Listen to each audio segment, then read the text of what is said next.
తెలివైన భార్య. మందారపల్లి అనే గ్రామంలో రంగన్న ఇంకా రాధ అనే ఇద్దరు భార్యాభర్తలు ఉంటారు.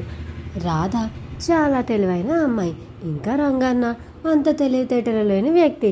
రంగన్న ఒకసారి తనకి చాలా కష్టం వచ్చింటుంది. తన కష్టాన్ని ఎలా తీర్చుకోవాలి, అసలు ఈ కష్టంలో నుండి నేను ఎలా బయటపడాలి అని రంగన్న చాలా ఆలోచిస్తూ ఉంటాడు.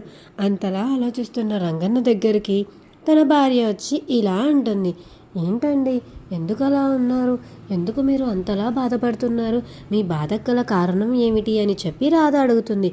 అప్పుడు రంగన్న ఇలా సమాధానం ఇస్తాడు, మన పిల్లల స్కూల్ ఫీజు కట్టడానికి కూడా నా దగ్గర డబ్బులు లేవు. ఈ సంవత్సరం నువ్వే చూసావుగా, పంటలు సరిగ్గా పండలేదు, ఇంకా వర్షాలు కూడా ఎక్కువగా పడ్డాయి, దానివల్ల తగిన దిగుబడి రాలేదు. దానివల్ల ఏం చేయాలో నాకు అర్థం కావడం లేదు రాధా, అందుకనే ఆలోచిస్తున్నాను ఏం చేయాలి అని. ఓ, ఇదేం పెద్ద విషయం కాదు కదండి. ఎందుకు పెద్ద విషయం కాదు రాధా, ఇప్పుడు మనం స్కూల్ ఫీజులు ఎలా కడతామో చెప్పు అని చెప్పి రాధ అంటుంది. అప్పుడు రంగన్న అన్న మాటలకి రాధ ఇలా సమాధానం ఇస్తుంది, అయ్యో దీనికి ఆలోచించడానికి ఏముంది, ఒక పని చేద్దాం, మనకి రాబోయేది ఇంకా వేసవికాలం కదా, అడవిలోకి వెళ్ళి ఈత పళ్ళు, ఈత చెట్లు, ఇంకా తాటి ముంజలు మనకి ఉచితంగానే లభిస్తాయి కదా, వాటిని తీసుకెళ్ళి మనం పట్టణంలో అమ్ముదాం. అప్పుడు మనకి చాలా డబ్బులు వస్తాయి.